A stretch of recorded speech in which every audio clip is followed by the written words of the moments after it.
안녕하십니까? 우리나라가 올해 초고령 사회의 대열에 진입하게 됐습니다. 세상에서 가장 빠른 속도로 우리나라가 초고령 사회가 된 셈인데요. 이것이 주는 많은 문제들이 경험하지 못한 새로운 현상들이라는 점입니다. 그런 점에서 우리보다 앞서 고령화가 진행된 나라의 경험과 그에 대한 대응을 들어서 또 우리가 참고하는 것은 아주 중요한 일인 것 같습니다. 오늘은 PCC 실천 네트워크 김동선 대표를 모시고 일본에서의 고령화 현상과 그것이 사회적으로 미친 영향, 또 고령화에 대응하기 위한 여러 가지 노력들, 일본에선 종활이라고 하고 아마 우리로 말하면은 웰다잉이 되겠죠. 그러한 일들이 어떤 것들이 진행되고 있고 또 성과를 거두고 있는지 한번 궁금한 일들 들어보겠습니다. 김동선 대표님 반갑습니다. 반갑습니다. 일본에 대한 그 고령화 문제와 그에 대한 대응으로서의 여러 가지 종활 사업들에 대해서 가장 많이 또 오랫동안 둘러보시고 점검하고 또 우리가 도입이 필요한 부분은 또 많이 소개를 해주신 것 같은데요. 일본에서 그 고령화 현상을 지켜보면서 이것을 본격적으로 내가 하는 실천 사업으로 해야겠다고 생각하게 된 계기나 과정이 어떠신 건가요? 네, 제가 일본에 처음 이제 연구 활동을 하기 위해서 갔던 때가 2001년이었습니다. 그 당시 일본의 고령화율이 18%였어요. 지금 현재 우리나라 고령화율이 18%입니다. 그래서 약간 거의 20년간의 어떤 시간차는 있지만 이제 일본 사회를 보면서 우리나라에서도 똑같은 현상이 이제 이루어질 수밖에 없다라는 것을 알게 됐고요. 일단 그때 제가 이제 노인 문제에 관심을 갖게 됐고요.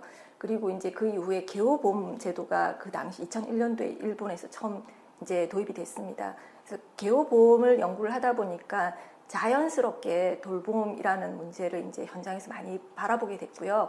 이후에 이제 2018년도에 영국에서 퍼슨 센터드 케어라는 거를 이제 접하게 됐는데, PCC라는 것은 사실 전 세계에서 좋은 돌봄을 지칭하는 그런 대명사처럼 사용되고 있어요.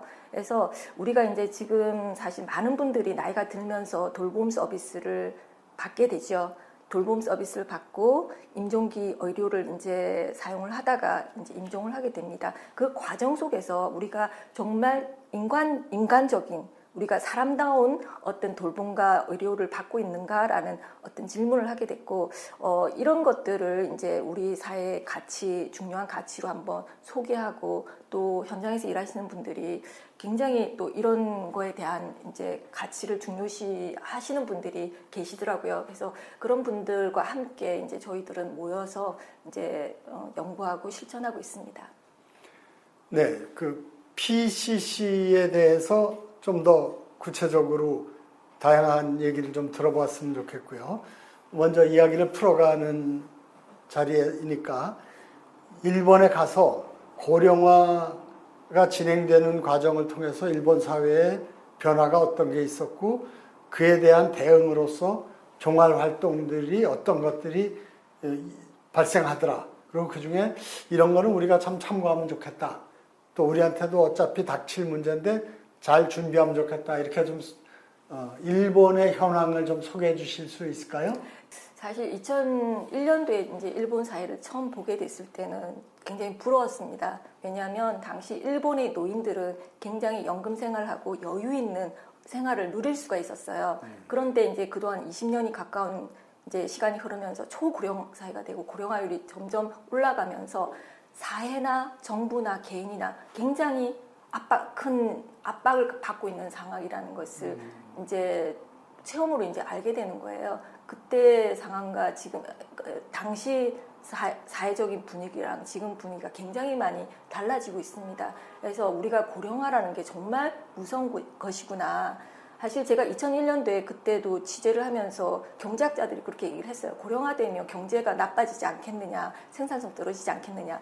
그 당시만 해도 경제학자들이 그렇게 심각하지 않을 것이라고 예측을 했어요. 근데 지금 현재 일본 사회가 겪고 있는 어떤 경제적인 침체라든지 활기 없고 굉장히 사회 부장, 재정 악화라든지 이런 것들을 보면 고령화는 굉장히 심각한 타격이 될 수밖에 없다라는 것을 저는 이제 정말 실감을 하고 있습니다. 그리고 이제 돌봄과 의료 그리고 임종과 관련해서 이야기를 하자면 처음에는 개호보험이 생기면서 굉장히 당시 돌봄, 가족 돌봄 굉장히 어려웠거든요. 그런 문제를 굉장히 해결해주는 좋은 제도로서 도입이 됐습니다.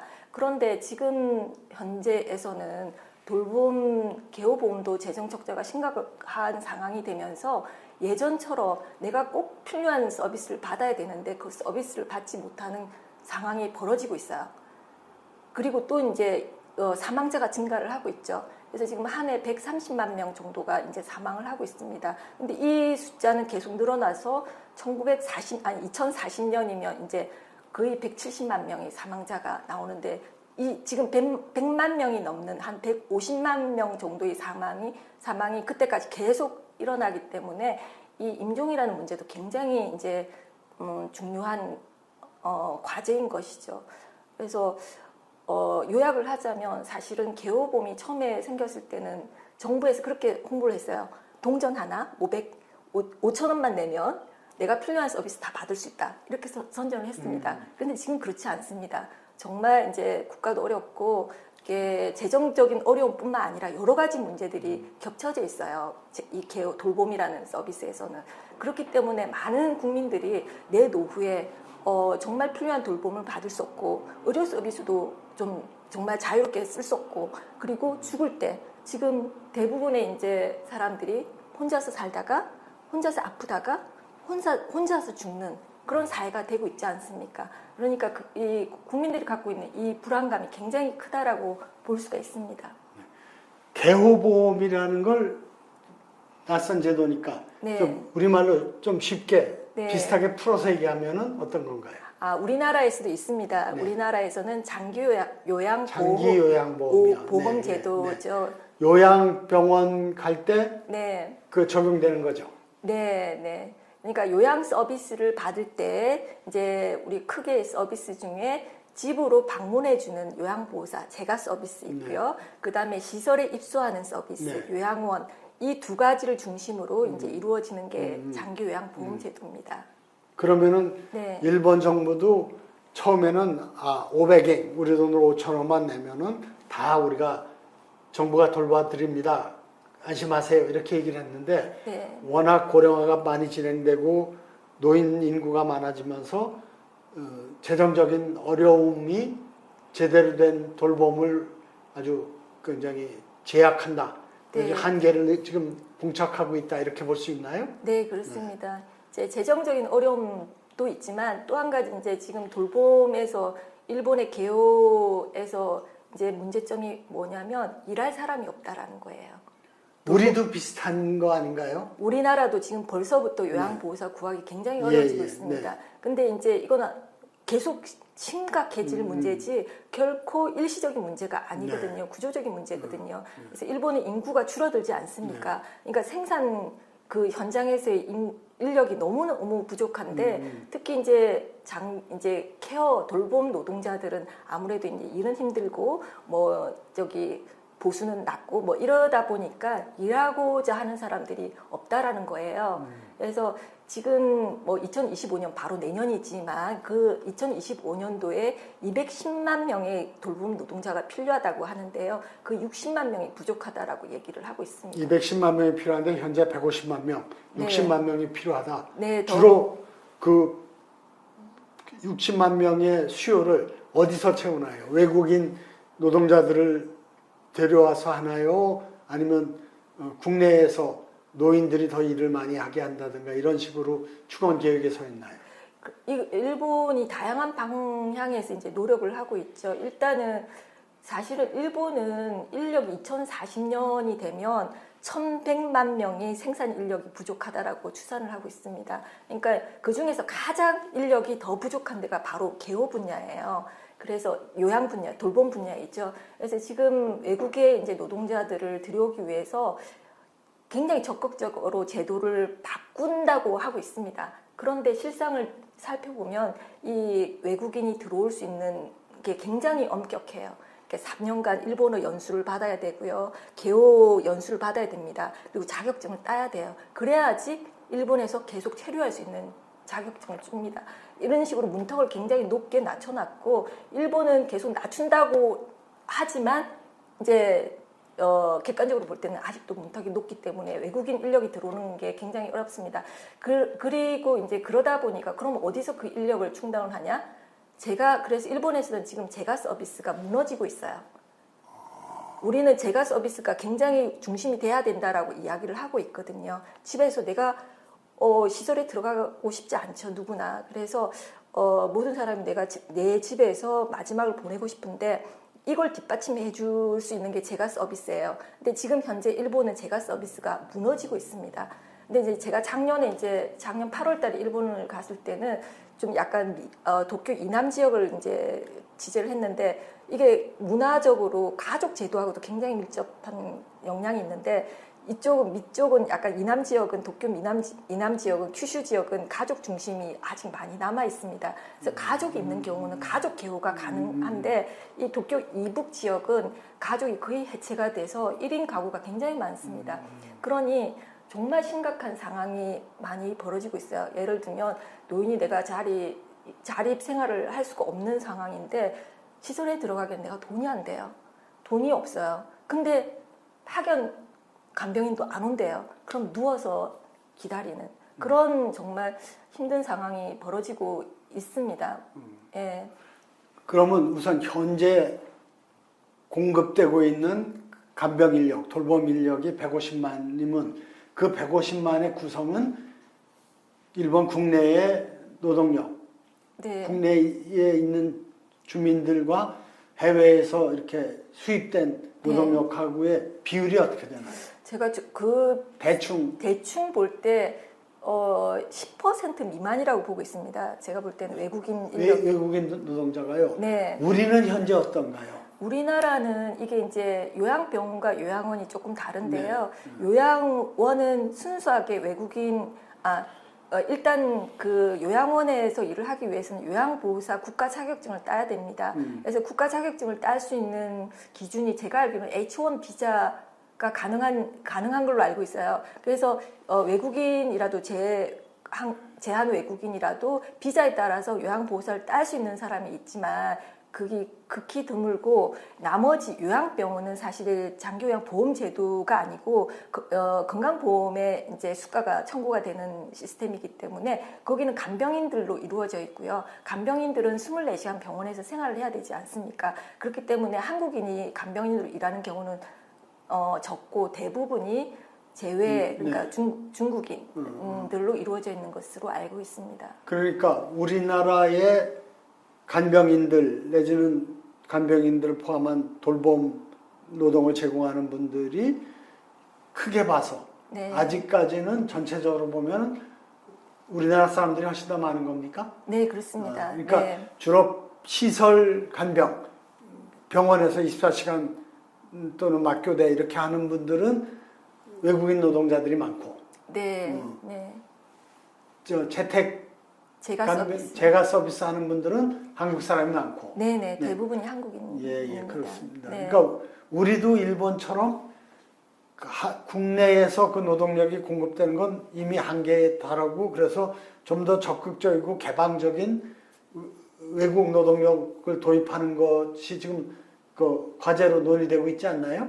그런 걸로 알고 있습니다. 왜냐하면 지금 한국도 이미 벌써 요양보호사 구하기가 굉장히 어려워진 상황이고 특히 시골 가면 거의 요양보호사 구하기가 힘듭니다. 그러다 보니까 이제 정부에서는 지금 적극적으로 이민 정책을 펴고 있고 외국인 이제 돌봄 노동자들을 수입이라고 좀 네. 국내에 유치하는데 유치하는 일에 적극적인 것 같지만 아직까지는 크게 뭐 이렇게 현장이 달라질 정도의 변화는 아니라고 봅니다.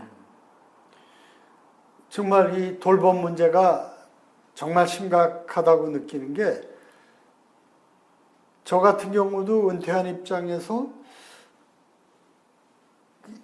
그럭저럭 이렇게 기본적인 생활은 뭐 국민연금도 있고 가능할 거라고 생각을 하는데 만일 이 집중 돌봄이 필요한 그야말로 24시간 간병이 필요한 중환자 상태가 제가 됐다든가 그럴 때 그렇게 되면은 몇 달을 버티는 건 몰라도 그 이상 몇 년 가고 그러면 또 1년이 넘어가면 감당하는데 굉장히 심각한 문제가 생기겠다. 그러면서 다른 많은 분들도 극히 일부 아주 경제적으로 여유 있는 분들 빼놓고는 이건 다 그 봉착하는 심각한 문제구나. 그래서 네. 요즘 정부가 국가 간병제를 도입하겠다는데 네. 기대도 많이 되고요. 또 한편으로는 과연 이게 재정적으로 가능할까 네. 하는 또 인력 수급은 어떻게 될까 네. 이런 문제가 걱정이 되는데 어떻게 보십니까? 네. 저도 이제 정부에서 여러 가지 이제 돌봄과 이 의료, 이 문제는 정말 앞으로 계속 국민들의 생활에 너무나도 밀접한 문제이기 때문에 정부에서도 관심을 가질 수밖에 없고 이런 것들이 정치 쟁점으로 많이 등장을 하더라고요. 그래서 작년에 몇 년 전에 덴마크 갔을 때는 지방자치 선거의 선거 쟁점이 뭐였냐면 요양원에서 모욕을 몇 번 시키는 게 몇 번 시켜야 되는가 그게 지방자치 그 의원을 뽑는데 선거 쟁점이 될 정도로 이게 국민 생활과 너무나도 밀접한 문제가 되기 때문에 정부도 계속해서 이 분야 이쪽에서 새로운 제도를 많이 만들어낼 거라고 생각을 합니다. 그런데 제가 생각할 때는 우리가 제도가 아무리 좋아도 돈이 없거나 일할 사람이 없는데 제도만 있으면 뭐합니까? 그래서 중요한 건 제도도 중요하지만 국민들의 태도 그러니까 내가 어떻게든 마지막까지 자립적인 생활을 하겠다라는 각오도 있어야 되고 그 다음에 또 가족들이 어떻게 서로 내가 우리 부모님이 할 때 제도도 있지만 결국 가족의 역할도 분명히 있다라는 것을 인식을 해야 되고 또 이제 공식적인 돌봄 노동자가 요양보호사라면 요양보호사만으로 도저히 감당할 수 없다면 더 적극적으로 자원봉사자들을 어떻게 활용을 해서 그 공백을 메꿔줄 것인가 이런 문제들이 다 같이 논의가 돼야 된다라고 생각합니다. 현재 우리가 지금 우리 사회에서 이 돌봄에 대한 수요와 공급이 아직까지는 그럭저럭 맞아 돌아가고 있는데 빠르게 공급이 부족해지는 상황인데 그거에 대한 어떤 그 대책이 구체적으로 어떤 것이 이길 밖에 없다. 현실적으로 이렇게 하는 것이 그나마 대책이 된다라고 얘기하실 수 있는 게 있을까요? 결국에는 저도 모든 사람들이 우리가 이제 그 돌봄이 필요한 상태가 되지 않습니까? 근데 제가 이제 그거를 통계를 한번 조사를 해봤어요. 그것도 좀 오래된 자료긴 하지만 이제 일본에서 그러면 간병이 필요한 사람은 얼마나 되고 그 간병이 필요한 기간은 얼마나 될까라고 이제 조사를 했더니 이 인구의 한 19%가 노인 인구의 19%가 3년 이상 간병이 필요한 것으로 나왔어요. 근데 이제 일본 통계는 그렇고 영국이랑 미국 것도 좀 비슷하게 제가 살펴봤는데 그 기준이 되는 거는 병원에 얼마나 임종 전에 병원에 얼마나 오랫동안 입원하는가 이제 또는 요양 서비스를 받는 기간은 얼마인가 이런 거를 봤을 때 일본이 그것보다 조금 더 길었던 것 같아요. 그러니까 미국이나 영국보다는 이건 뭐 여러 가지 이제 요인이 있겠지만 배경이 있겠지만 어쨌든 모든 사람들이 건강하게 마지막까지 자립생활을 할 수 있도록 건강을 유지할 수 있도록 노력하는 것도 중요한 과제인 것 같고 그 다음에 이제 돌봄이 필요하고 또 그리고 우리가 이제 우리가 인간이기 때문에 이렇게 돌봄이 필요한 사람들을 인간적으로 마지막까지 존엄하게 살 수 있도록 도와주는 것도 우리의 책임이라고 생각을 해요. 그래서 결국에는 지금 어쨌든 싫든 좋든 요양 쪽에 시설이 늘어나고 관련된 종사자들이 늘어나고 할 수밖에 없다라고 생각을 합니다. 그래서 이런 것들을 우리 사회가 합의하고 또 그것이 정말 잘 건강하게 잘 쓰여질 수 있는 그런 생태계가 만들어지는 게 중요한 것 같습니다. 제가 딱 집어서 해결책을 얘기해 드리기는 좀 어려운 것 같습니다. 그리고 어쨌든 아직까지는 우리가 일본에 비해서 돌봄 인력의 그 수입되는 돌봄 인력에 대해서 아직 비중이 적고 그렇지만 우리도 빠르게 늘려갈 수 없을 그럴 수밖에 없다고 생각이 드는데요. 네. 그 점에서 아까 말씀하신 것처럼 일본이 어떻게 보면 너무 철저하게 하다 보니까 그 공급에 제한이 오는 그런 문제도 있긴 있겠지만, 우선 그 외국인이 그 현지에서 일본 가서 돌봄 활동을 할 때 대비해 가지고 그에 대한 전문 지식을 습득하도록 아까 3년이라고 그랬던가요? 3개월이라고 그러셨나요? 3년 동안 그거 일본어로 무슨 배워야 거의 되고요. 네. 대학 과정 무슨 대학원 과정을 다 해야 된단 말이에요. 네, 그렇습니다. 그러니까 네. 그래야 일본에 와서 간병인으로 일할 자격을 취득하는 거네요. 이제 몇 가지 루트가 있는데요. 네. 이제 뭐 우리가 뭐라 그러죠? 산업 견습생 제도도 네, 네, 있지 네. 않습니까? 그것처럼 이제 개호 쪽에서도 네. 그렇게 연수생을 받을 수가 있어요. 그래서 이제 시설에 와가지고 이제 파트타임을 일을 하면서 낮에는 이렇게 그 교육 기관에 가서 교육을 받아야 돼요. 네. 그래서 방학 이제 정말 학교처럼 대학처럼 전문 대학처럼 이렇게 교육을 받으면서 이제 학교에서 돌아오면 밤 시간이나 방학 동안에는 그 기관에서 이제 일을 할 수 있도록 하는데 일단 일본에 와서 네네 일본에 그 와서 일을 네, 하면서 일을 하면서 예, 네. 그 사전에 자격을 취득 예. 수료해야 하는 되는 건 건 아니고요. 네. 네. 그래서 일본에서 일을 하면서 네. 교육을 받고 자격증을 따야 되는데 3년 또는 4년 과정이 있는데요. 따고 난 다음에 이제 내가 자격증을 따야지 계속 체류를 할 수가 있는 거예요. 예. 네. 저는 그거는 아주 필요한 제도인 것 같아요. 그러니까 싼 노동력을 공급하는 것도 중요하겠지만 네. 이건 사람의 생명을 다루는 문제, 돌봄이기 때문에 기본적인 자세와 윤리 또 의학적인 기본적인 이해 그리고 인간의 신체와 또는 그 활동에 대한 여러 가지 기본적인 교육 이런 것들이 있어서 잘 이해하고 그런 일을 하는 게 아주 중요할 것 같은데 우리는 그 간병인들이 그런 거에 대한 기본 소양을 갖추지 못한 상태에서 누구나 할 수 있는 것 그냥 뭐 사람 뒤치다꺼리 해주는 건데 뭐가 필요해 사전 지식과 교육이 이렇게 생각하는 건 굉장히 그 돌봄의 질을 나쁘게 하고 그런 것이 그 돌봄 기관에 대한 인식이나 평가를 나쁘게 하는데도 또 영향을 미치고 악순환이 되는 것 같아요. 그래서 그런 거는 좀 더 우리가 또 신경을 써서 좀 기본적으로 돌봄에 대한 자세와 이해 또 훈련 이런 걸 갖춘 그 전문화된 전문성을 갖춘 노동력을 공급하는 건 우리도 신경을 써야 될 것 같네요. 그리고 무슨 이 돌봄에 대해서 집중적으로 지금 연구를 하고 여러 가지 걸 확산하는 활동을 하신데 이 지금 이끌고 계시는 단체도 이제 PCC 실천 네트워크인데 돌봄이 케어죠. 근데 이게 퍼슨 센터드 케어 사람 중심의 사람에게 초점을 맞춘 돌봄이다. 이렇게 그 목표라 그럴까 특성을 명확하게 단체명에 넣으셨는데 이렇게 사람 중심의 돌봄을 강조해야 되는 이유가 기존의 돌봄도 사람을 돌보는 건데 무슨 차이가 있었고 문제점이 있어서 PCC를 강조하시고 그거를 확산하는 활동을 하고 계시죠? 제 개인적인 얘기로 한번 말씀을 드려볼까 하는데요. 최근에 이제 저희 시아버님이 돌아가셨어요. 이제 요양병원에 계시다가 이제 돌아가시게 됐는데, 이 과정을 겪으면서, 우리 의료와 돌봄의 역할이라든지, 이런 의료기관과 요양시설의 관계라든지, 이런 것들을 좀 생각해 보는 이제 기회였었는데요.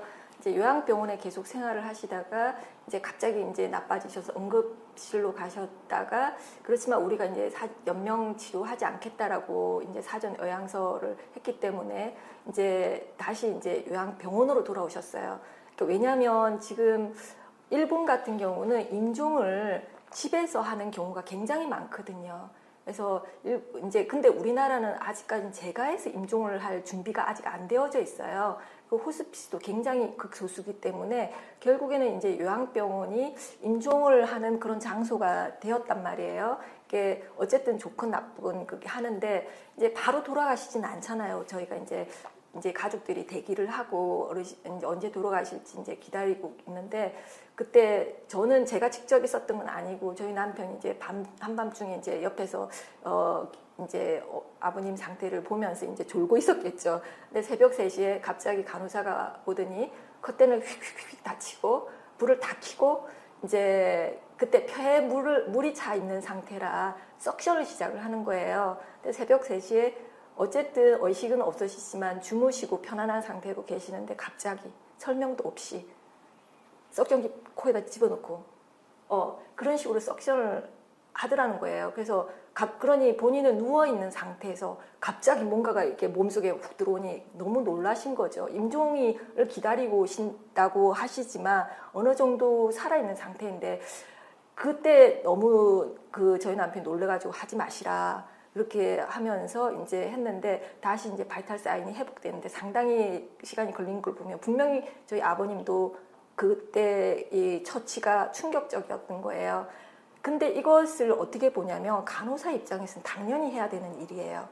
자, 폐에 물이 차니까 시간 맞춰가지고 석션하는 건 당연히 해야 되는 처치라는 거죠. 근데 이 처치를 받는 사람이 살아있는 사람이라는 느낌이 있는 사람이라는 생각이 좀 부족했다라고 우리는 생각을 하는 거예요. 그 나중에 이제 그런 부분을 간호사들이랑 많이 토론을 하게 됐는데 의료적인 처치는 당연히 한 것이고 이거는 의료 처치뿐만 아니라 우리가 돌봄을 할 때도 마찬가지입니다. 제가 요양원에 가서 보면 모욕할 때 또는 기저귀를 할 때 어르신 식사 케어할 때 그냥 이 사람들은 교육받은 대로 하고 있어요. 매뉴얼에 맞아요. 틀린 게 아니에요. 하지만 그 행동을 할 때 지금 밥 먹기 싫어하는지 나 모욕하기 싫어하는지 아니면 이런 거에 대한 그분의 의향이나 의사에 대한 전혀 고려 없이 매뉴얼대로 이제 처치를 하고 돌봄을 하고 있다라는 게 저는 문제라고 생각을 해요. 그래서 지금 우리나라가 장기요양보험제도가 도입된 지 14년째거든요. 그러면 우리나라도 정말 서비스의 질이 많이 좋아졌어요. 요양시설도 좋아졌고 굉장히 좋습니다. 그런데 아직까지 당사자 입장이 없다. 모든 게 다 있는데 우리는 당사자 입장이 없다라는 게 저희가 이 문제 제기를 하고 저희가 이 가치를 좀 확산시키는 데 필요하다라고 생각을 했던 게 바로 그 부분이에요. 그 점은 우리 웰다잉에서 가장 중요하게 강조되는 게 현대의학의 근본적 문제점, 웰다잉 관점에서 보면 현대의학은 그 사람을 고치는 게 목적이 아니라 그 사람이 갖고 있는 질병을 고치는 데 목표가 있기 때문에 사람이 부차적인 존재 내지는 수단이나 이로 전락되는 그런 문제가 있다라고 얘기를 하는데, 그러니까 이건 요 돌봄뿐만이 아니라 현대의학의 관점 전체가 그런 문제를 갖고 있는 것 같아요. 그러니까 당연히 어떤 병이 있으면 그 병을 고쳐야 되니까 당연히 처치를 해야 된다. 또는 뭐 의학적인 대응을 해야 된다. 근데 그분이 일테면 내일 모레 돌아가실 분인데 할 수 있는 거 다 하자. 이게 특히 우리 한국 현대의학의 문제거든요. 네. 그러니까 서울대학교 응급실에서 통계를 보면 사망한 분들에게 사망 하루 전에 한 처치가 뭐가 있는지 인공호흡기 착용, 심폐소생술 이게 다 30% 이상이고 혈액검사는 90% 이상이고 혈압 상승제 사용한 건 60% 이상이고, 그러니까 과연 내일 모레 또는 며칠 내에 세상을 떠나실 분이라고 판단이 되는 분들에게 기계적으로 이 사람은 무슨 병이 있는지 알아보자, 또 상태가 이러니까 그에 대한 처치를 하자, 이렇게 하는 게 이건 결국 퍼슨 센터드는 아니다라는 건데 같은 맥락으로 설명할 수가 있을 것 같네요. 네, 그래서 저도 사실은 웰다잉 운동이 결국에는 사람 중심의 그런 가치에 기반을 할 수밖에 없다라고 생각을 하고 이념적으로는 같은 뿌리를 두고 있지 않는가라는 생각을 하게 됐습니다. 그럼 구체적으로 이 PCC 운동은 어떤 일을 하는 겁니까? 누구를 대상으로 지금 현재 이런데 이걸 이렇게 하는 게 좋겠습니다. 라고 하는 내용이 어떤 건가요? 저희가 이제 구체적으로 하고 있는 활동은 저희는 이제 그 온라인으로 이제 모였기 때문에 한 달에 한 번씩 온라인으로 세미나를 이제 개최를 하고 있어요. 그래서 저희 만들어진 지 3년째인데 3년 동안 매달 세미나를 해왔고 세미나 내용은 이제 그 케어 기술을 향상을 시킨다든지 아니면 이 저희가 얘기하는 그 가치를 이제 같이 공유할 수 있는 그런 내용으로 세미나를 계속 해왔고요. 또 한 가지 이제 중요하게 생각하는 게 뭐냐면 우리나라에서 치매에 대한 관점이 치매는 치매 걸리는 순간 이 사람은 무능력자가 되는 거예요. 그래서 이 치매에 걸리는 순간 운전 못하게 되고 치매에 걸리는 순간 자기의 결정권이 사라지는 거예요. 내가 어디에 가서 살 것인지, 내가 오늘 어떤 활동을 할 것인지 결정을 스스로 하지가 못합니다. 그래서 이런 것들이 문화 자체가 이제 좀 바꾸고 우리가 치매라는 그 질병에 대해서 조금 더 인식을 바꿔서 그 사람들도 끝까지 사람다운 삶을 살 수 있는 그런 이제 가치 있는 돌봄을 하자라는 게 저희 목표라서 이거와 관련돼서 연구 활동하고 있고 포럼하고 있고 이제 그런 것들을 계속 하고 있습니다. 주 대상은 네. 치매 환자. 치매 환자 대상입니까? 이게 참 가장 큰 문제가 우리가 치매와 관련된 일을 하는데 그 모든 활동들이 당사자가 좀 빠져 있는 상태예요. 그렇네요. 네. 병원이나 네. 가족이죠. 그죠. 예. 그래서 저희도 지금 그게 좀 한계라고는 생각을 하는데 일단 저희 모여 있는 모임 구성원들은 주로 요양시설에서 근무하거나 운영하거나 연구자들 뭐 이렇게 가족 이제 커뮤니티 하시는 분들도 들어와 있지만 당사자가 이제 빠져 있다는 게 저희들도 가장 이게 좀 한계라고 생각은 하지만 지금 현재로서는 당사자가 있는 포함된 그런 정책도 없고 기관도 없고 이런 운동을 하는 것도 거의 너무 없는 게 지금 한국의 현실인 것 같습니다. 네, 어쨌든 PCC 네트워크의 관점은 사람 중심의 돌봄이 필요하다. 치매도 또 그렇다. 그런 것이 확실하게 되어 있고 그 관점에서 현재 여러 가지 그 서비스나 여러 가지 의료적인 어떤 처치들이 과연 그 관점에 맞는가, 사람 중심의 돌봄이라는 데 맞는가 하는 것을 계속 점검하고 개선해 나가고 있는 거 아닙니까? 근데 이제 이 문제는 사람 중심 사상이라는 것을 뿌리를 두고 생각하면 사실 지금 일본의 웰다잉도 일본에서 사용하고 있는 그런 정책이나 이 제도에서 가이드라인이나 이런 걸 보면 이 기본적인 개념은 사람 중심이 다 그 기본이 되어져 있다라고 생각을 해요. 그래서 지금 일본에서 이게 웰다잉과 관련해서 후생노동부가 발표한 이제 기준이 있어요. 뭐냐면 말기 의료 또는 뭐 임종기 의료라는 말을 바꿔서 생애의 마지막 단계의 의료라고 이제 일본에서는 부르고 있고 생애 마지막 단계에서의 돌봄 의료 결정에 관한 가이드라인을 만들었거든요. 몇 년 전에. 그 가이드라인을 보면 뭐냐면 이 내가 그 병증 상태 말기 상태가 됐을 때 내가 어떤 의료적인 치료를 받고 싶고 어떤 생활을 하고 싶은가 어디에서 어떤 치료를 받고 싶은가에 대한 의견을 본인이 중심으로 하지만 본인과 가족과 의료 종사자들이 함께 회의를 통해서 그거를 결정해서 내가 앞으로 어떻게 마지막을 살아갈 것인가를 결정하는 그런 제도 가이드라인을 이제 일본에서 만들었어요. 거기서 보면 본인 당사자 중심. 하지만 당사자 중심 본인이 다 결정하는 건 아니에요.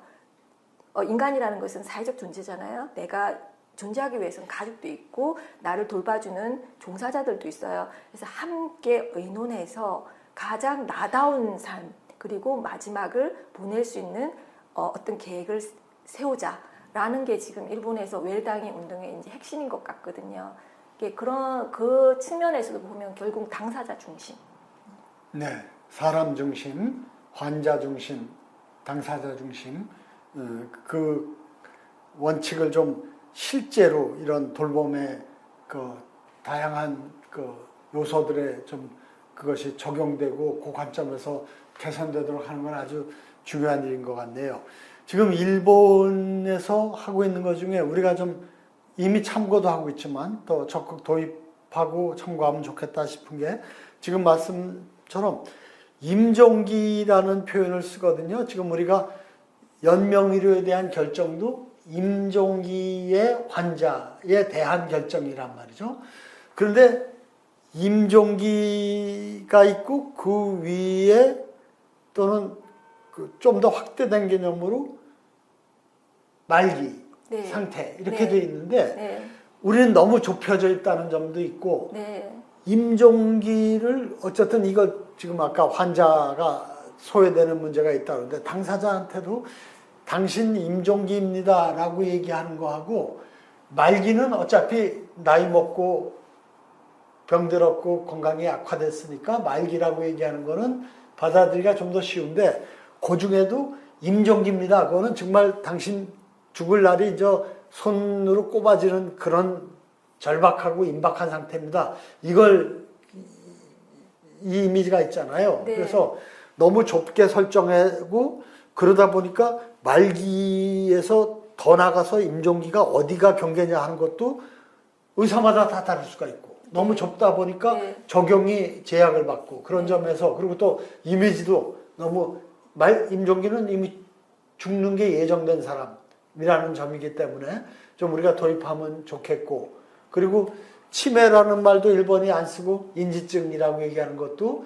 우리도 지금 아마 공식적으로는 그렇게 쓰는 것 같은데 좀 더 생활용어로도 인지증이라고 쓰는 게 치매라는 말이 익숙하지만 역시 갖고 있는 여러 가지 기존에 안 좋은 뉘앙스가 있기 때문에 인지증이라는 말도 우리가 적극 활용하는 게 좋고 그런 점 배울 점이 있는 것 같아요. 네. 관련해서 이제 제가 작년 8월 달에 이제 일본 갔을 때 하나의 케이스를 본 게 있는데요. 정말 인상적이었습니다. 그게 뭐였냐면 이제 일본의 그룹홈이라는 데가 있어요. 이제 그룹홈이 이제 소수 한 8명, 9명이 이제 모여서 이제 간호와 돌봄을 받으면서 이제 생활하는 곳인데 우리나라는 그래도 자립생활이 가능한 사람들이 그룹홈 생활을 하는데 제가 갔던 데는 굉장히 말기 환자들, 그러니까 굉장히 상태가 중증인 분들이 모여 있는 그룹홈이었어요. 근데 여기에 한 분이 이제 임종이 가까웠어요. 근데 이제 이 분을 대상으로 케이스 컨퍼런스 사례 회의를 하는 거예요. 그래서 제가 사례에 참석을 했어요.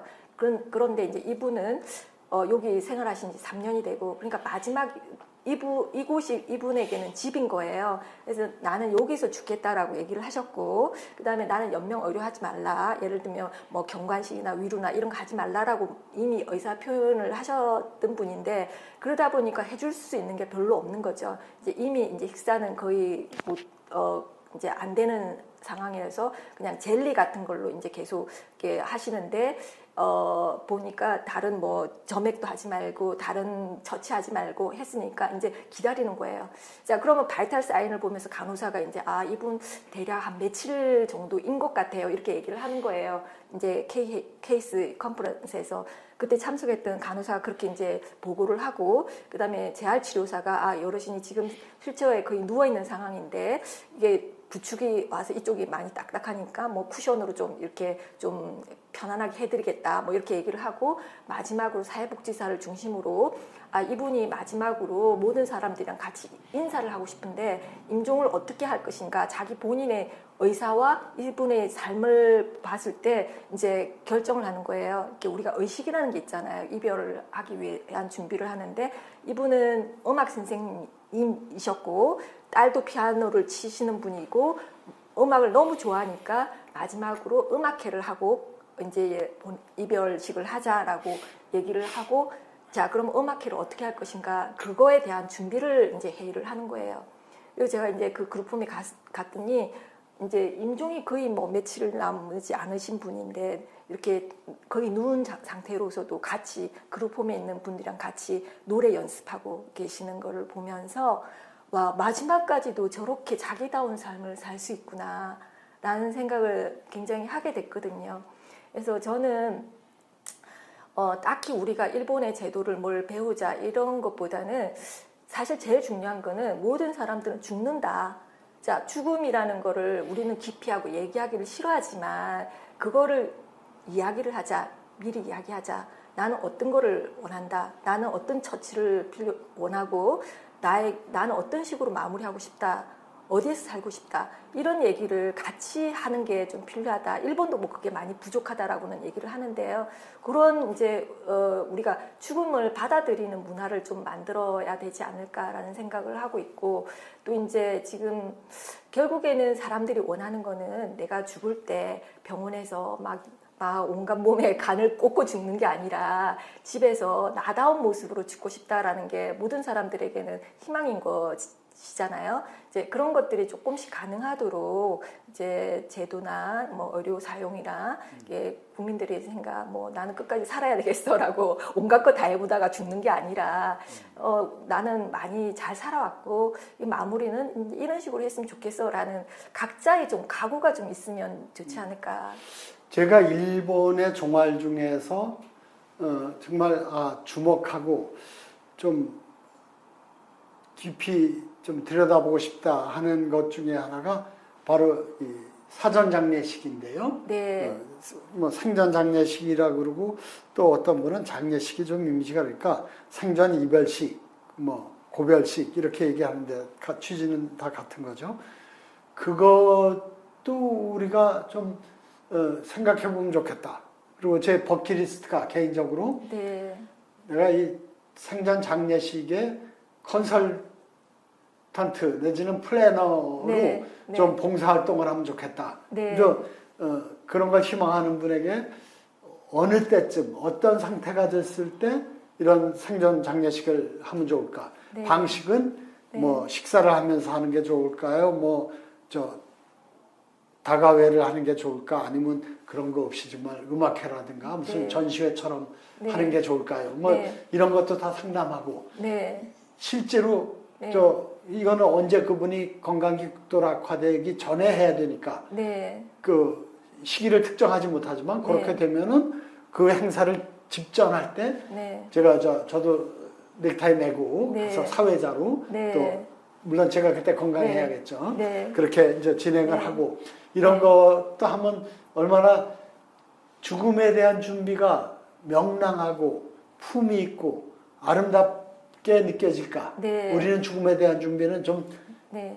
어두운 거 아니에요. 그렇죠. 장례식 어떻게 할 네, 것인가. 예, 그런 건데 네. 그럼 좋겠다 생각을 하는데 네. 저는 지금 말씀을 들으면서 이 생전 장례식 내지는 생전 고별식이 일반 통념적으로는 병원에 가서 중환자실에 그 중증 상태가 되기 전에 그러니까 어느 정도 거동과 표현과 이런 그 사람을 만나서 대화하고 식사하고 이러는 게 좀 가능한 네. 상태. 그러니까 네. 건강이 극도로 네. 악화되기 전 단계를 네. 잘 대비해서 준비해서 그때 네. 가까운 분들 네. 좋아했던 분들 모셔가지고 그동안 감사했습니다 네. 하고 인사하는 그냥 네. 밥만 먹고 끝나는 게 아니라 네. 소감도 얘기하고 또 오신 분들이 덕담도 듣고 이렇게 즐겁고 네. 뜻있는 시간을 갖는 네. 행사 이렇게 생각을 하는데 그런 것이 생애의 마지막 단계 정말 음식 섭취조차 어려운 분이 자기의 마지막 생전 고별식으로서 음악회를 준비하고 연습을 하고 이건 정말 멋진 일인 것 네. 같고 네. 그래서 우리가 죽음을 대하는 태도를 근본적으로 좀 시각을 바꿔줄 수 있는 좋은 사례인 것 같네요. 네. 예, 네. 네. 그리고 그런 점에서 아까 말씀하신 것처럼 죽음을 우리가 외면하고 있지만 죽음은 반드시 오는 거란 말이죠. 네. 그럴 때 결국 웰다잉이란 건 전 이렇게 단순하게 얘기할 수 있다고 봐요. 세상의 모든 일은 다 준비가 있어야 좋은 결과를 가져올 수 있죠. 네. 준비를 안 하고 닥치면 당황하고 혼란스럽고 네. 잘못된 네. 결정을 하기가 쉽죠. 네. 그래서 어차피 닥쳐올 죽음에 대해서 미리 준비를 하자. 네. 어떻게 하면 좋을지 잘 생각해보고 얘기 듣고 내가 결정하자.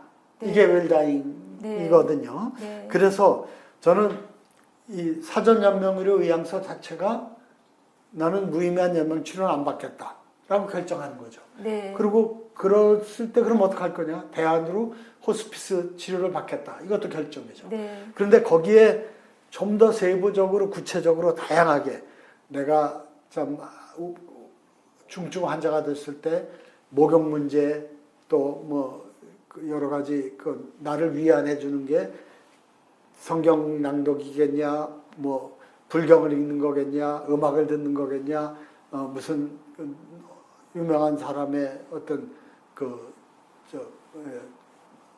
이야기를 좀 듣는 거냐 뭐 이런 것에 대해서 다양한 선택이 있죠. 그래서 그런 걸 미리 준비하고 결정해보자라고 해서 저희 웰다잉 문화운동에서 이렇게 5가지 결정이라고 네. 하는 것을 크게 5가지 분류를 해서 연명의료, 호스피스, 그 다음에 마지막을 어떻게 보내고 싶은지 또 장례 등의 추모 방법에 대해서 나는 내 장례식 때 이런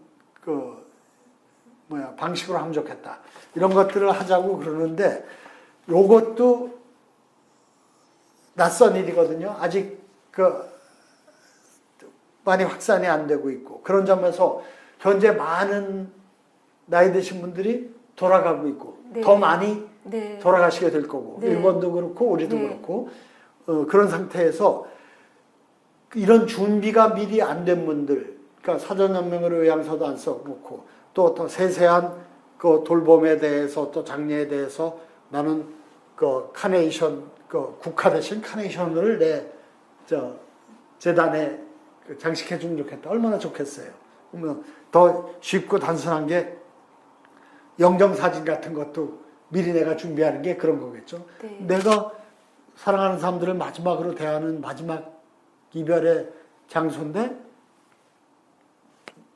기왕이면 내가 제일 좋다고 생각하는 내 모습 네. 보여주는 게 얼마나 네. 좋겠어요. 그래서 저는 그런 것들이 사전에 준비하는 것과 아울러서 근데 실제로 대다수가 준비가 안 돼 있으니까 그분들이 그러한 자기 삶의 마무리에 대해서 어떻게 하면 좋을지에 대해서 각자 자기의 뜻을 얘기하고 또 남들의 얘기를 들으면서 정하고 하는 그 의사결정 과정 내가 네. 내 뜻대로 내 삶을 마무리하는데 어떻게 하면 좋을까를 이렇게 이끌어내기 위한 과정이 인생회의인 것 같네요. 네, 그렇죠? 맞습니다. 그러니까 네. 갖다 뭐 연필 쥐어드리고 또는 마이크 대고 당신 장례식은 어떻게 하시겠습니까? 마지막 돌봄 때 어떤 돌봄을 원합니까? 이렇게 하면 딱딱하고 네. 또 거부감, 나 이거 네. 죽을 거 되니까 죽을 네. 준비하라고 이렇게 네. 막 하는구나. 그렇게 네. 거부감도 있을 수 있고 불안감도. 네. 네. 그런 점에서 자연스럽게 대화를 통해서 죽음을 준비할 수 있도록 하는 게 인생회의다 이거죠. 네. 그 인생회의가 어떻게 해서 생겼고 실제로 네. 어떻게 운영되는지 좀 소개해 네. 주시죠. 이제 인생회의라는 말은 이제 일본에서 후생 노동성에서 이제 아까 말씀드린 것처럼 생애 마지막 단계에서의 돌봄 의료 결정에 관한 가이드라인에서 이제 만들어진 거예요. 그래서 그게 이제 ACP라고 어드밴스드 케어 플래닝인데 이 말이 너무 낯설잖아요, 국민들한테는. 그리고 케어라는 말, 플래닝이라는 말 너무 낯설기 때문에 좀 국민들이 좀 쉽게 이해할 수 있도록 만든 게 인생회의라는 말로 이제 했고 그 내용을 살펴보면 이제 이런 것 같아요. 본인의 의사가 중심이 되지만 이제 가족과 의료 종사자들과 여러 번 반복해서 얘기를 하라.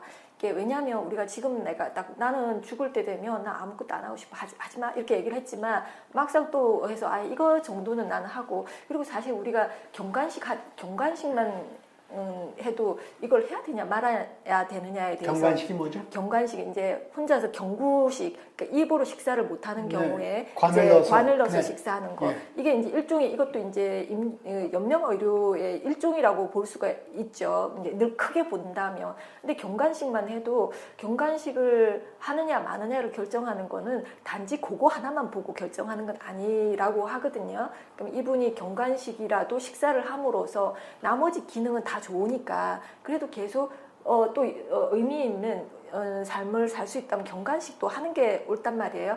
그래서 이런 결정들은 반복해서 하라라고 이런 회의는 인생 회의는 뭐 딱딱하게 지금 인생 회의야 이렇게 하는 게 아니라 자연스럽게 저 같은 경우는 저희 어머님하고도 이렇게 얘기를 해야 될 것 같아서 절대로 본인이 얘기를 안 꺼내더라고요. 그래서 엄마 이제 기회가 됐을 때 예를 들면 친지가 돌아가셨다거나 뭐 장례식을 같이 간다거나 뭐 이럴 때 이제 뭐 자연스럽게 여쭤보고 엄마는 어떻게 했으면 좋겠어? 우리 장례식 어떻게 하면 좋겠어? 엄마는 뭘 남기고 싶어?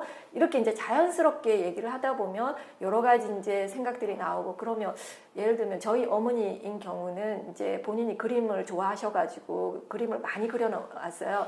뭐 몇백 장이 되는데 이거 그림을 어떻게 하지? 이 많은 거 어떻게 하면 좋겠어? 이렇게 물어보면 글쎄 그러네. 그러면 이거를 좀 사람들한테 나눠주고 싶어.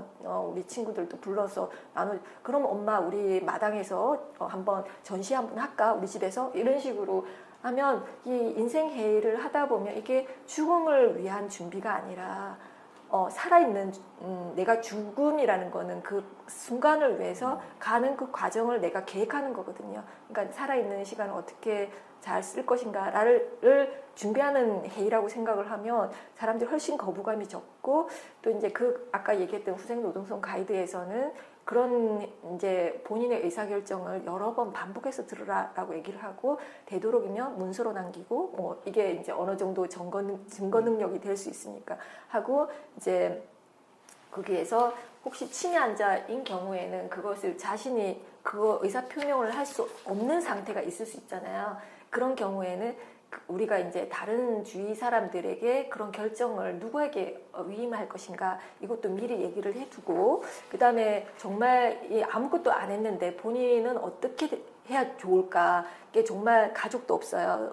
독신이야 일생 평생 독신이야 가족도 없어 친척도 없어 근데 이 사람이 임종기에 우리가 결정해야 될 일들이 있잖아요. 그런 거를 우리가 결정을 할 때 주위에 그 뭐 돌봄을 했던 사람이나 의사가 이 사람이 평소에 어떻게 살아왔는지 그리고 이 사람은 뭘 가치 있게 생각을 했는지 그리고 이 사람은 이런 상황에서는 어떤 것을 원했을 것인지 이제 우리가 그런 것들을 추정을 해서 이제 결정을 하도록 이제 그런 가이드라인을 이제 만들어져 있는 것 같아요.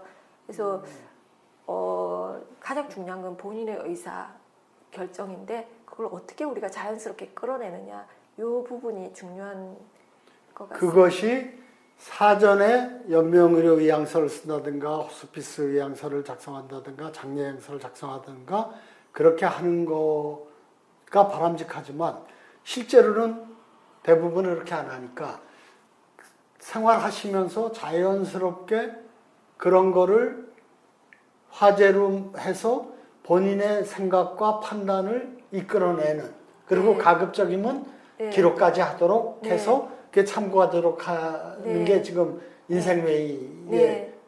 방식이고 또 목표라는 거죠. 네. 저도 그 얘기를 들으면서 우리 이 5가지 결정 보면은 나는 편안함을 방해하는 우울증, 오심, 구토, 숨가쁨 이러한 증상에 도움이 되는 처방약이나 치료를 받길 원한다. 또 나는 임종할 때 기도와 좋아하는 시, 노래로 위로받길 원한다. 이런 걸 동그라미를 쳐놓으면 우리 어머니가 또는 우리 가까운 친구가 평소에 마지막 그 말기 상태에서 이런 걸 원했구나. 그럼 가급적이면 이렇게 해주면 좋겠다. 그렇게 자연스럽게 되겠죠. 그런 네네. 점으로서도 네. 법적 효력 이런 것보다도 다른 사람들이 이분의 생각을 하나하나 잘할 수가 없잖아요. 네. 그런 점에서 특히나 네. 지금처럼 1인 가족이 일반화되는 추세에서 이런 걸 좀 작성해 놓는 거는 아주 중요할 것 같아요. 예. 네. 그리고 저는 거기에 일본이 그런 게 잘 돼 있다 그러니까 인생회의가 요양원 내지는 요양병원 내지는 뭐 그 일반 병원도 중환자실 이런 데서 이게 상당히 활성화되어 있나요? 그 가이드라인을 참조를 해보면요.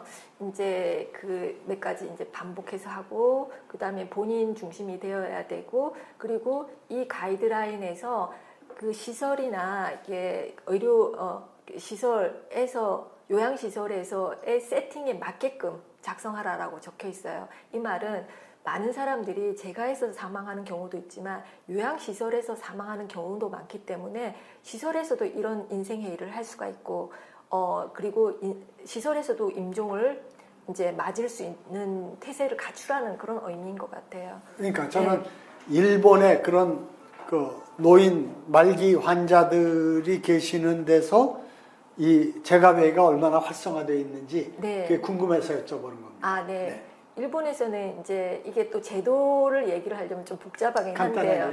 케어 매니저라는 제도가 있어요. 그래서 우리나라에는 없는데 이제 케어 매니저라는 건 뭐냐면 그 사람이 어떤 의료를 받고 어떤 시설에 생활을 하고 이런 것들을 계획을 짜주는 거예요. 근데 케어 매니저가 있기 때문에 케어 매니저뿐만 아니라 또 이제 아까 얘기했던 사례 회의라는 게 있잖아요. 지금도 이제 우리나라도 사례 회의가 있기는 있지만 요 사례 회의에서 임종까지 이제 포함을 해서 이제 그거를 이제 계획을 짜고 있다는 것이 이제 제도적으로 있는 것 같습니다. 저는 우선 이 웰다잉 운동을 하면서 주로 이제 뭐 인터뷰하고 뭐 방송 출연도 하고 그렇지만 주된 게 이제 강연 댕기는 거거든요. 네. 저는 정말 요양원, 요양병원 가서 거기 계신 분들이 훨씬 더 죽음과의 거리를 가깝게 느끼시는 분들 아니에요? 그러니까 또 왜 재수없게 죽는 얘기 하려고 그래? 그리고 반발이 있을 수도 있으니까 뭐가 접근이 안 되고 있는데 정말 절실한 분들이란 말이죠. 그분들한테. 그래서 이런 인생회의 같은 그런 기술적인 방법을 잘 동원을 해서 사람은 누구나 절실한 사람이 더 그 문제에 대해서 관심을 갖고 또 필요로 하는 사람들 아니에요. 그런 점에서 연명 치료에 대해서 또 호스피스에 대해서 또는 장례에 대해서 뭐 유언장 쓰는 일 이런 거에 대해서 이렇게 잘 생각해 볼 대화할 계기를 만드는 거 정말 중요할 것 같고 거기에 이 인생회의라는 요 일본에서 개발된 요 방식이 잘 좀 우리가 활용이 되면 좋지 않을까. 또 집에서 건강하게 지내시다가 돌아가시면 이건 복 받은 걸로 볼 수 있는데 큰 난리를 또 겪어야 돼요. 과학수사대가 온다는 거 아닙니까? 맞습니다. 멀쩡한 양반이 왜 돌아갔는지 따져보겠다고. 그래서 참 희망사항하고 현실하고는 점점 멀어지는데 그래도 일본은 집에서 사망하는 비율이 많이 높아진 거 높아졌다는 거죠. 근데 수치로 보면요. 우리나라는 현재 병원에서 사망하는 비율이 요양병원 다 포함하겠죠. 76% 7% 그래요.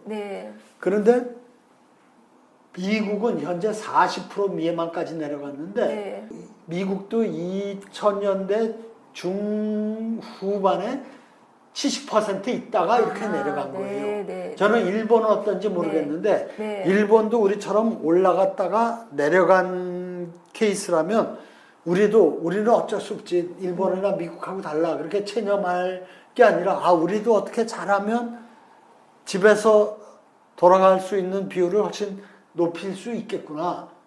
어떻게 하면 좋을까 하는 방법이 나오지 않겠어요? 일본은 그게 어떻습니까? 저도 수치적으로는 최근 수치를 보지는 않았지만 느낌상 재가에서 임종하는 케이스가 굉장히 늘어나고 있다라고 보고 있는데 두 가지 측면으로 볼 수 있어요. 일단은 병원이 수용을 못하고 있고 병원 베드스라든지 이런 것들이 수용을 못하고 있고 뭐 좋건 싫건 문제가 아니고 그런 포화 상태이기 때문에요. 두 번째는 재택 의료가 굉장히 활성화가 됐습니다. 그래서 일본에는 이게 이제 거의 매년 지금 노인들의 20%가 재택 의료를 사용하고 있어요. 그럼 전체 노인 환자 대상 중에 네, 20%가 네네네. 2%가 굉장히 아니고 높죠. 네. 예. 그래서 재택 의료가 이것도 굉장히 최근의 변화인데 재택 의료 시스템은 뭐냐면 한 달에 의사가 2번 방문을 하고 그렇지만 24시간 대응을 하는 태세입니다. 그래서 임종을 내가 집에서 임종하겠다라고 해도 재택 의료의 도움으로 충분히 내가 정말 통증 치료, 암 환자예요. 통증 관리를 해야 되잖아요. 근데 내가 집에 있어도 의사가 처방해주고 주사 놓아주고 그러면 가능한 거예요. 이제 이 재택 임종이 가능하게 해주는 이제 게 바로 재택 의료인 것 같습니다. 네. 일본의 재택 의료에 대해서 관심이 아주 많은데요. 그것도 실제로 우리가 정말 일본은 포화 상태라는데 우리도 병원 내지는 요양원, 요양병원이 이런 식으로 막 들어가서는 국가 재정이나 또 개인의 경제적 부담이 그 한계에 봉착할 수밖에 없거든요. 그런 점에서 재택의료가 적극적으로 또 전면적으로 도입이 되면 좋겠는데 그거의 이제 기초가 왕진제도라는 건데 그 왕진제도는 일회적이라는 거죠, 지금까지. 네. 근데 이것도 사람 중심의 돌봄, 지속적이고 종합적인 환자 돌봄이 네. 재택의료가 왕진하고 차이라는 거죠. 네. 옛날에는 왕진이 있었잖아요. 우리가 어릴 때는 의사 선생님이 가정 방문해서 왕진의 제도가 있었는데 어느 순간 왕진이 사라졌습니다. 그 이유는 뭐냐면 이제 의료 기술이 발전을 하니까 검사가 위주가 되는 의료가 되는 거예요. 근데 고가의 의료기기는 다 병원에 있지 않습니까? 그러니까 결국에는 병원 가서 진단을 받아야지 치료를 받기 때문에 병원 외래 중심의 의료 소비가 이제 되는 건데 이제 지금은 이제 어쨌든 좋든 나쁘든 재택 의료 쪽으로 돌아가면서 이제 뭐 사실 만성 질환자인 경우에는 병원을 가는 목적이 치료가 아니잖아요. 그냥 관리고 약 처방 받으러 가는 거죠. 근데 이제 우리나라는 지금 아직 재택 의료 하시는 분들이 굉장히 어렵다라고 얘기를 많이 하시고 재택 의료가 딱 필요한 순간은 아니라고 지금 현재 인구 구성이 그런데 조금 더 지나면 고령자는 내 발로 병원을 갈 수가 없는 상태가 되는 거죠. 예, 그럼 의사가 가야 되는 거예요. 그래서 의사들이 지금 환자가 병원 앰뷸런스나 휠체어 타고 가느냐, 의사가 오느냐. 이것도 이제 환자 중심, 사람 중심의 케어. 그렇죠. 여러 가지 현상이 있는데 일단 그러니까 병원이 이제 환자들이 안 찾아오니까 병원이 문을 닫아야 돼. 그러니까 내가 어쩔 수 없이 재택 의사가 되는 거예요. 그렇게까지 됐어요? 일본은? 아니 그 정도는 아니지만 이제 워낙 고령화가 되다 보면 내가 병원 가는 것 자체도 나 혼자 사는데 병원 가려면 택시 불러야 되고 이게 쉽지가 않잖아요. 그러다 보니까 이제 재택 의료 많은 의사들이 경영의 어려움을 겪는 거는 여러 가지 배경이 있죠. 습관도 막 정보가 낮추고 하니까 그러다 보니까 이제 재택 의료 쪽으로 의사들도 재택 의료 쪽으로 많이 이제 바꾸고 있어요. 내가 가지 않으면 경영이 안 된다. 이 정도가 되는 거예요. 습관을 낮춰서 그런 것도 굉장히 크고 그러다 보니까 이제 환자 중심의 어떤 의료가 지금 이루어지고 그것도 또 지역 케어죠. 지역 중심의 개인 사람 중심의 케어와 의료. 그러면 김 대표님이 보시기에 우리도 흐름으로 봐서 재택의료가 자연스럽게 활성화될 거라고 보십니까? 아니면 그렇진 않고 이런 노력들을 해야 활성화될 수 있다. 저는 이 활성화되는 게 굉장히 중요하다고 생각해서 여쭤보는 겁니다. 저는 앞당길 필요는 없다고 생각을 해요. 그러니까 지금 상황에서는 우리는 조금만 나가면 동네 병원들이 다 있는데 동네 병원을 이용을 안 하는 게 문제지. 이게 그런 우리의 의료 환경을 생각한다면 지금부터 재택 의료 하자고 하기보다는 좀 기다려서 왜냐하면 정말 후기 고령자들이 늘어나고 이럴 때 이제 제도를 좀 밀어주면 금방 되지 않을까 생각을 하고 있습니다. 정책이라는 거는 굉장히 한번 바꾸면 한번 도입하면 바꾸기 힘들잖아요. 그러니까 좀 저는 정책에 대해서 제도에 대해서는 좀 신중한 접근이 좀 필요하다고 생각을 합니다. 네.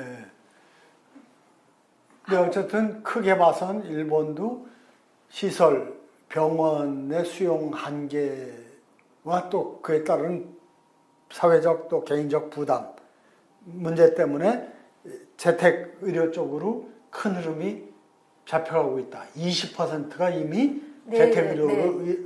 채택하고 있다. 굉장히 의미 있고 중요한 일인 것 같네요. 그래서 어쨌든 이 왕진 내지는 재택 의료 이런 거가 결국 개념적으로 보면 주치의 제도가 네.